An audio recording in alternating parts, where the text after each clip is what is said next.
Agora, na nossa última palestra do dia, a gente vai chamar aqui ao palco o Ricardo Mastrotti, que é diretor executivo do CEBEDES, o Conselho Empresarial Brasileiro para o Desenvolvimento Sustentável, para a gente entender como a iniciativa privada, as agroindústrias estão promovendo negócios cada vez mais responsáveis.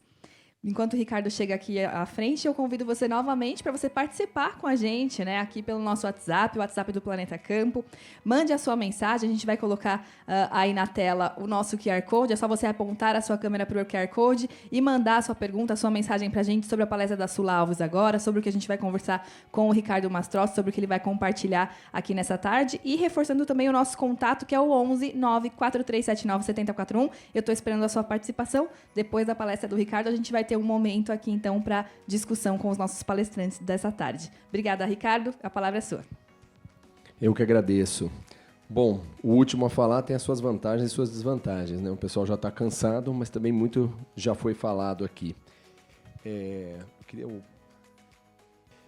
Eu queria começar até fazendo uma provocação, né? A gente estava falando de alimentos, principalmente, e a minha ideia aqui é falar um pouco a contribuição do setor empresarial para essa transição, né, dessa indústria, de toda essa cadeia de alimentos. Mas tem uma provocação interessante, né? A gente às vezes eu ia trazer aqui números de, olha, vamos ter 9 bilhões de pessoas em 2050, né? É um desafio a segurança alimentar, mas desde que eu nasci, eu tenho 53 anos, morrem milhões de crianças de fome, né? E os dados que eu vi, a última vez que eu vi, era uma criança morrendo de fome a cada 6 segundos. 6 segundos morre uma criança de fome. Então, assim, bom, tem desperdício, tem vários desafios que a gente tem por aí. O meu foco aqui vai ser mais na parte ambiental, né, e social também, vou falar um pouco, mas assim, é impressionante, né, que não é que a gente vai ter esse problema. Esse problema existe desde que todo mundo aqui dessa sala nasceu, ele existe, né? E a gente não conseguiu resolver ainda. Mas vamos lá. Eu também vou pegar a ideia de dar um passinho atrás. E o passinho atrás que eu queria dar é para apresentar até um pouco o CEBEDES. O CEBEDES, não sei se todos conhecem, é Conselho Empresarial Brasileiro para o Desenvolvimento Sustentável. Então, quando a gente está falando bastante de clima, eu vou trazer um pouco o tema também de biodiversidade, né? Mas as 3 convenções da ONU nasceram aqui no Brasil também, né? A gente está falando da COP30, a gente está falando do G20, né? Mas assim, as 3 convenções nasceram na Eco 92, no Rio de Janeiro, né? E o CEBEDES também, né? Então, na época, houve uma provocação do Maurice Strong, que estava organizando a Eco 92, para o empresariado. Qual seria a contribuição do empresariado? Isso em 92. E eles fizeram um statement que dizia exatamente o que já foi dito aqui hoje, né? Não há contradição entre produção e sustentabilidade. Mas, mais do que isso, também não há sustentabilidade, não haverá sustentabilidade se não houver o envolvimento do setor empresarial, né? Não tem essa possibilidade. Então, tem um papel importante. Então, o World Business Council, que é a mesma sopa de letrinhas, né, o Conselho Mundial para o Desenvolvimento Sustentável, foi criado na esteira da Eco 92, em 95. Hoje, ele tem 200 das maiores empresas do mundo. A gente está falando de um faturamento somado de algo em torno de 8,5 trilhões de dólares, né? Então, são as maiores empresas do mundo, algo próximo de 20 milhões de empregos diretos. E o CEBEDES é a representação aqui no Brasil. Nós temos 27 anos, então falar de sustentabilidade, de desenvolvimento sustentável há 27 anos era bastante inovador, né? Era bastante diferente. E a sigla não mudou, né? Aquele DS do final é o desenvolvimento sustentável. Então, a gente está nessa jornada já há bastante tempo. Hoje, o CEBEDES tem mais de 100 empresas, né? Estamos com 114 empresas, as maiores empresas do Brasil. A gente calcula um faturamento combinado aí de quase 4 trilhões de reais, né? E, além disso, tem uma coisa que me dá bastante orgulho, que a gente tem todos os setores ali dentro, né? Então, evidentemente que tem as empresas do agro, mas não só, né? Tem as indústrias, os maiores bancos do Brasil, bancos públicos, privados, serviços, né? E isso nos coloca numa posição bastante favorável para estar fazendo interlocução com diferentes atores, porque a gente não está representando um interesse específico de um setor ou de outro, mas o todo, né? Então, a missão do CBEDS é ajudar as empresas nessa sua jornada de desenvolvimento sustentável. E, falando especificamente aqui do nosso tema de hoje, enfim, a grandeza do agro, os números a gente já conhece e já foram repetidos aqui algumas vezes, mas eu quis trazer dois, né? Então, é o terceiro maior produtor agrícola do mundo e o segundo maior exportador do mundo, né? Bom, ter fome aqui no Brasil seria algo, né? E tem, mas enfim, é algo bastante inaceitável, né? Precisamos trabalhar isso. Mas o que eu queria ali é o quantitativo, né? Quando a gente olha para o qualitativo, também já foi trazido aqui esses exemplos, né? As técnicas que foram desenvolvidas aqui no Brasil, né? A qualidade da nossa pesquisa e os resultados e a aplicação.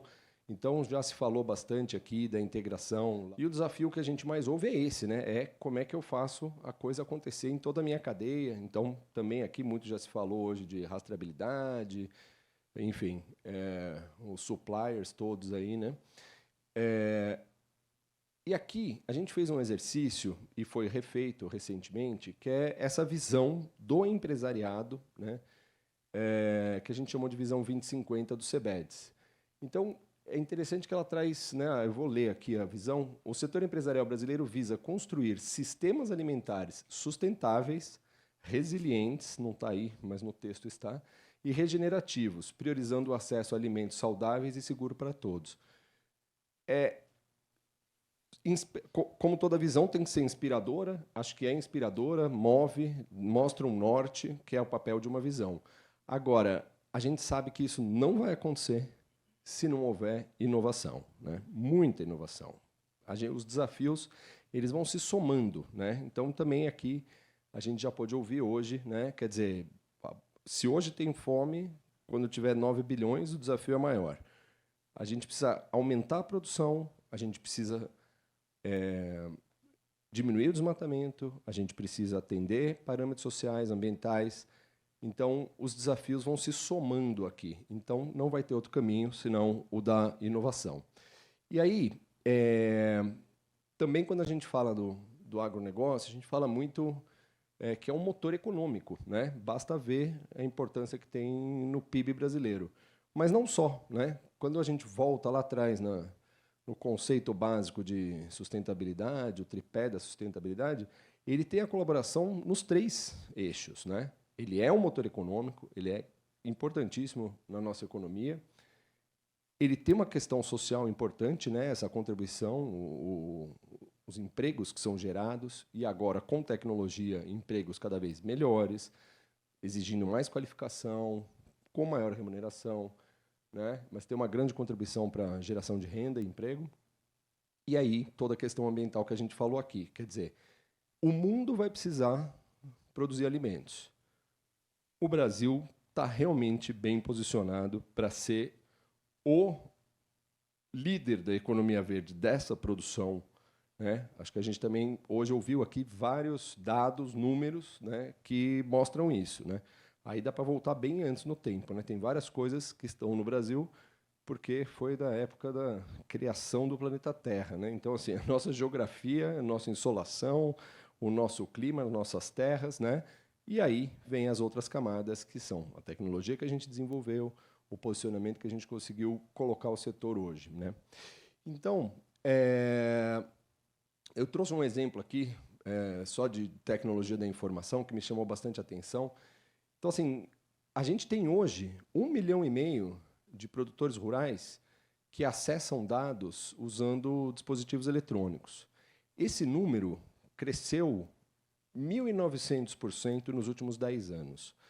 E 10 anos atrás, nós estávamos em 2014, não era na Idade da Pedra, né? Quando eu fiz faculdade, era tela de fósforo verde, mas em 2014, né, tinha internet, tinha celular, devia estar no iPhone 8, sei lá. Enfim, então a gente sabe que isso é algo que o uso dessa tecnologia realmente vai impulsionar a produtividade, né? Que é um pouco até do que foi mostrado aqui agora há pouco. E é isso, acho que essa agricultura cada vez mais sustentável também demanda mais capacitação, mais qualificação de emprego e contribui ainda mais para o desenvolvimento socioeconômico do país, né? Bom, aqui eu vou trazer alguns aspectos, né? Então, o primeiro que eu queria trazer é a questão do produção e consumo local, né? Então, tem duas grandes vantagens aqui que andam casadas, né? Se você consegue produzir e consumir localmente, você está fortalecendo toda aquela região, aquela economia local, e você está emitindo menos, né? Quer dizer, se você diminui a sua dependência de alimentos importados, que emitem muito mais para chegar na sua mesa, você também está dando uma contribuição ali. Então, esse também é uma vocação, uma aptidão do Brasil, né? Um outro pensamento que eu queria trazer para vocês é sobre a diversidade no prato, né? Então, quando a gente olha, né, todo mundo foi no nutricionista, falou que precisa comer um prato colorido, com bastante coisas, né? Então, estamos falando de hábitos alimentares mais saudáveis, mas para você ter aquela diversidade no prato, necessariamente você precisa ter essa diversidade no campo, né? E aí eu estou falando de biodiversidade, fauna e flora, né? Enfim, acho que ainda tem grandes transformações que são necessárias para acontecer, né? Não é partir do zero, a gente já está num estágio bastante avançado. E aí eu queria trazer um pouco uma contribuição bem... Os CBEDs têm câmaras temáticas discutindo diversos temas, inclusive uma especificamente para sistemas alimentares. Mas tem biodiversidade, tem água, tem social, clima. Esse aqui é uma ação que a gente lançou na COP15. A COP15 de biodiversidade, que aconteceu em 22 em Montreal, foi onde foi aprovado o Marco Global de Biodiversidade, né? Para quem acompanha a discussão de clima, você já viu o desafio que é você, por exemplo, a gente falou-se hoje aqui da criação do mercado de carbono, como é difícil da gente chegar a um acordo. Então, assim, o Marco Global de Biodiversidade é uma conquista humana, né? Você conseguir 200 países acordarem no marco global é algo fantástico, né?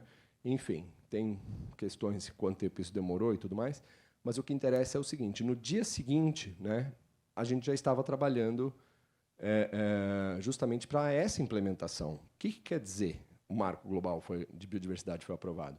Então, na COP15, a gente lançou essa plataforma onde a gente coloca os CBEDs e a capacidade de articulação dele, de chamar não só as empresas que a gente representa, mas governos, a sociedade civil, a academia, e colocar na mesa para fazer colocar na mesma mesa para fazer esse aprendizado coletivo. Ninguém aqui sabe medir e reportar dependências e impactos de biodiversidade, que é o que está colocado no marco global. A gente precisa aprender junto, né? Aprender sozinho é mais caro, é mais complicado e não interessa. Eu não preciso ter um padrão empresarial de como se mede biodiversidade, nem o acadêmico, nem o governamental. Eu preciso ter o padrão global, que é como a gente mede carbono, por exemplo, né? Então, carbono equivalente.